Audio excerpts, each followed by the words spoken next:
Sa isang mundo na nandun si Magtanggol. Sino magtatanggol sa kanyang prime time show?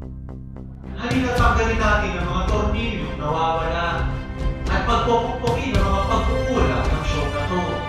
Si Wayne Mendoza lang kakamunin ito. Ako pa sa nararamdaman mo, hater ako ng Victor Magtanggol hanggang hindi nila minamahal ang mga audience sila. Kung sa inyo mga cancer, ito si Paulo lang nag-iisang hater ng katarantaduhan sa Pilipinas at Isa na siya doon. pansin ko lang ang dami nyo sa akin sinesend ng mga Victor Magtanggol na compilation. Kaya sa isa-isahin ko, pinagsama-sama ko sila. Diba? Para silang tumor. Unang cancer. Ito si... Hoy! Ikaw! Gusto mo akong merienda, di ba? Oo! So... ano yan? Hindi nga siya nakatingin dun sa mismong ano eh. Dito siya nakatingin eh oh. Tignan mo nga yung CJ eh oh. Tapos, hindi. Ba't to hinampas niya si babae? Ba't wala nangyari yung... kinain nga niya eh. Kinain nga niya yung... Oh, that is... Kinain nga niya yung dalawang tao. Kinain niya nang wala pa kundangan oh. Oh, as in, kain agad. Katay agad. Ito, porket bida ka, kailangan may warning attack muna. Anong kalokohan yun? Ito, isa pa to eh. Punyeta. Tinan mo ha, tinan nyo ha. Good boy! Sige, fine. Kunyari may oras ka pang mag-joke, mamamatay ka na. Sige, okay lang. Kunyari kasama na yun sa comedic value ng Victor Magtanggol. Ayan. Nakita nyo ba? Nahuhulog siya pag ganon. Pero yung shot dito, paharap. Sino nahuhulog ng paharap? Paano ka nahulog ng paharap? Paano ka mahuhulog ng paharap? Paki-explain. Yun yung hindi ko maintindihan eh. Alam mo, hindi ako nanonood ng Victor Magtanggol, okay? Pero minamalas ako. Minsan, nanonood yung magulang ko. Minsan, ito yung dessert na kailangan ko lunukin eh, okay? Kaya anong kainin ko masarap, kailangan ko ito panindigan, ha? Yun yung hindi ko may... Ayun daw, nahulog siya. Paharap. Gusto ko na mamatay. Paano nangyari yung physics na pa ganon, pero next shot, paharap ka na. Paki-explain sa akin, GMA, ano ba? Ang lakas-lakas na Victor Magtanggol, ganito kayo. Ang laki-laki ng budget nyo. Main Mendoza, please, magkabalikan na nga kayo para matapos na to.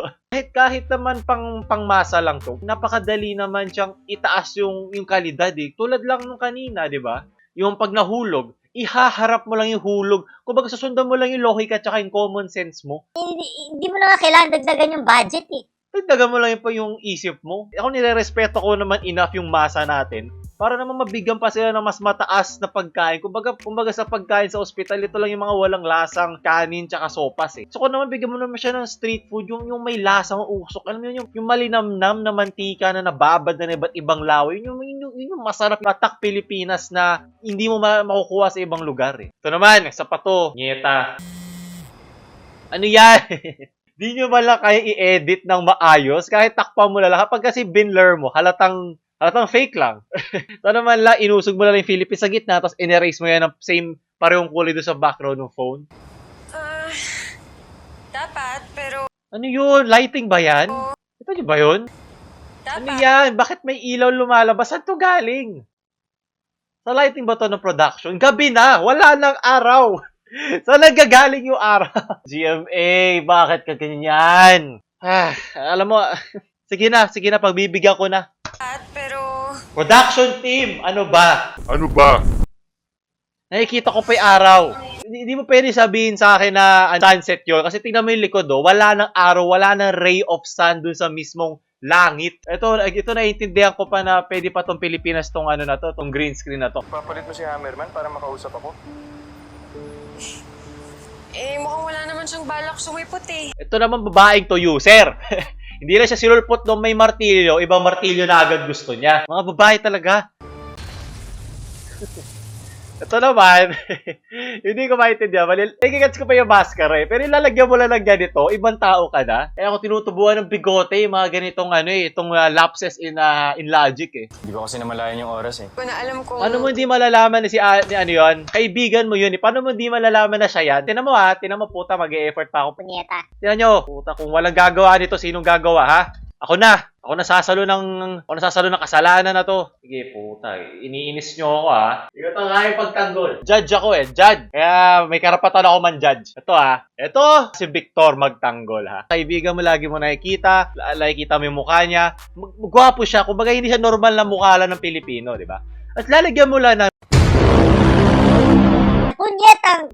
maskara na hindi nga yung buong mukha eh. Kumbaga mata lang nga eh. Hindi mo nakilala na siya yan. Hindi mo nakikita yung dimples. Hindi mo nakikita yung labi. Hindi mo nakikita yung ilong, yung noo. Hindi mo nakikita yung baba, yung facial features niya. Gano'n ba kalabo yung mata mo? Journalist ka pa man. Dapat sharp ka sa ganyan. Nag-effort pa ako mag-photoshop. Sige ate, pagbibigyan ko na kunyari, hindi mo siya kilala. Sige na, bibigyan na kita. Dumating, di ko na alam kung... Oo nga, marami kang hindi alam. Sige na, yung sunod. May nag-aayos na po sa power outage namin. Hindi ko alam pa kailangan niya gawin gano'n yung mukha ni Loki.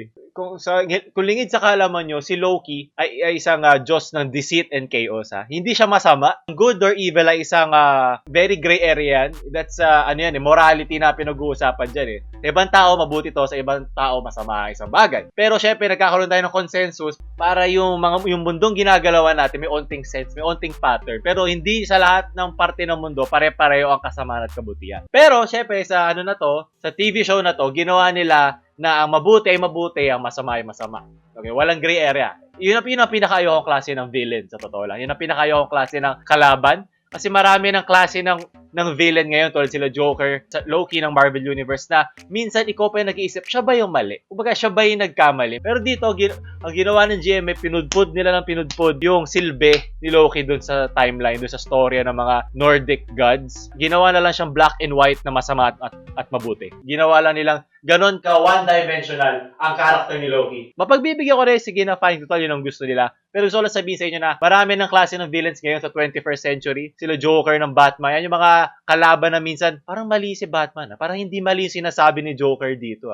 May mga ganon na tayo mga instances ngayon. Pero syempre naman, simple lang naman ng series natin to para lang mapasaya, bla bla bla. Nananalo mabuti sa masama, bla bla bla. Yun lang naman gusto natin. Sige, mapagbibigyan ko na. Pues, nasaan ang Parang paper mache lang. Ano yan? Ano ibig sabihin ng bibig niya? Ano yun? Ayan o, ano yan? Ano ibig sabihin ng paggalaw ni John Estrada? Alam ko effort lagyan siya ng makeup every scene. Siguro nakakailang scene sila. Pero ano yun? Dumadagdag ba yan sa personality ni Thor? Ano yun? Ano si Papay? Papa, sobrang pinabobo na nila yung character ni Loki. To the point na hindi mo na siya marespeto bilang isang character. Next, ito naman, isa pa to eh. Alam niyo ba kung magkano yung gagastusin para ayusin yung mga bagay na nasira doon? Ang kayamanan, Sabi mata niya. madaling nakukuhang, ngunit Halatang may binabasa siya sa gilid. Ano ba? Sobrang layo ng prompter. Kung may binabasa ba yan? Sana tinapat nyo. Alam mo yun, yung pantay. Para naman pag kitang-kita na may binabasa sa gilid, nakaganon siya yo. Ano ba yan? Alam ko hindi mo kailangan extra budget dito. Titignan mo lang eh. Ipapanood mo lang sa isang tao nyo eh. May nanonood ba sa inyo ng gawa nyo? Parang ito yung mga chef sa mga restaurant na gawa lang ng gawa. Hindi nila tinitikman yung ginagawa nila. Pinapanood nyo ba yung ginagawa nyo? May demo ba to? Pero ba kayong parang rerun muna sa inyo? karangalan ng pagiging isang Ayan, ganyan yung mukha ko. Sinabi ng ayoko maging bayani, ang kulit nyo naman eh. hindi mo matatakasan. Ayan, binabasa na naman niya. Sira na yung sira na immersion ko. Ako na magiging bayani, Victor. Ako na magtatanggol sa lohikang ito. Ito lagi ko tong problema pagdating sa mga fight scenes. Tingnan nyo. Ayan sinuntok mo na siya eh. Sinuntok mo na siya eh, di ba? Pero kapag may oras ka pa, na ilayo siya yung sumuntok sa kaibigan mo. Eh di sana kung ikaw yun, di ba? Kumbaga, pwede mo na siya suntokin dito eh. Dito pa lang, kukuyugi mo. Sabi liit na kalaban mo. Ayaw ka na. Siguro sabi ng direct, kayong dalawa, kayong nakapula-blue, nakapatay doon kay Kalbo. Si Victor sa kanya, nakapit na sa maliit. Sinuntok lang at lahat, walang dugo. Ano yan? Meron kayong pang CGI ng mga Punyet.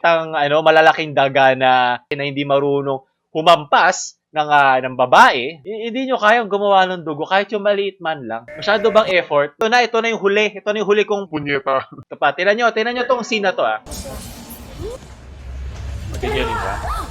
Utang. Ito dalawang to, mga mga hold-upper, diba? Hold-upper sila, diba? Nag-effort pa sila bumili. Nag-effort pa sila bumili sa menu. Ha? Sabihin na natin ito yung sa mga sa BGC, sa Makati. 300 yan. Hold up ka na lang, gagastos ka pa. Sana di lang sila binigyan ng pagkain. Sana nagkunyari lang sila na nandun, nag-aantay kunyari ng sundo or ng kasama. Pero hindi eh.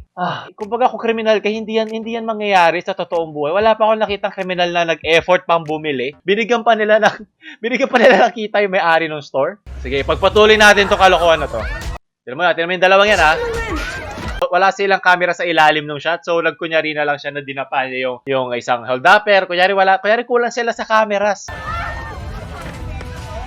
Ayan na, magiging magtanggol.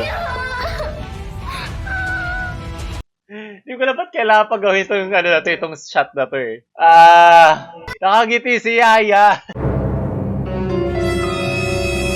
Ay, okay, natapos din. Okay, hindi ako hater ng Victor Magtanggol kasi may mga good points naman ng itong series na to. Hater ako ng mga produkto na parang minamaliit yung imahinasyon ng mga Pilipino, yung imahinasyon ng kanilang audience. Parang hanggang ganitong kalidad lang ba ang pwede mong ipakain, ang pwede mong ipakita sa mga taong nanonood sa'yo. Kasi ako, syempre gumagawa ako ng videos eh. Kumbaga pag ginagawa ko yung videos ko, pinagpapaguran ko yan eh.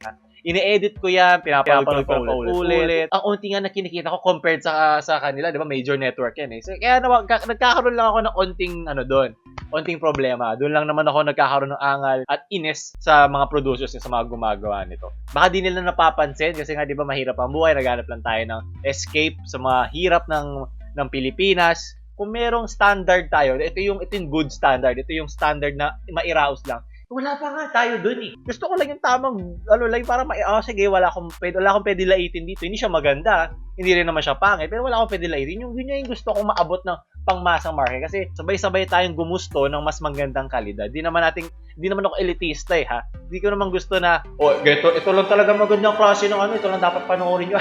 Naiintindihan ko naman yung mga ganito, bakit kailangan may ganyan, bakit ito yung mga kumakalat. So, ko lang may point out yung mga hindi na ipagtanggol ng Victor Magtanggol na cast and crew. Sana mapansin nyo to, sana malaman nyo yung mga pwede nyo pang pag-improvean sa next yung episodes at throughout the whole series. Sigurado naman matagal to. Alam ko naman paano nyo na nagagatas yung mga ganitong klaseng series. Good on you. Sana ako din kasi gusto ko rin yumaman. Sana nakatulong to sa mga fans nyo na mas ma-value nyo pa ang Victor Magtanggol at lahat ng mga series ng mga major net. Doon nagtatapos ang ating Victor Magtanggol review. Huwag nyo kalimutan i-like, share nyo sa mga Victor Magtanggol nyong fan friends. And syempre, huwag nyo kalimutan mag-subscribe ha. Para naman ma-recommend pa tayo sa ibang tao. Ako ulit si Paulul Magtanggol.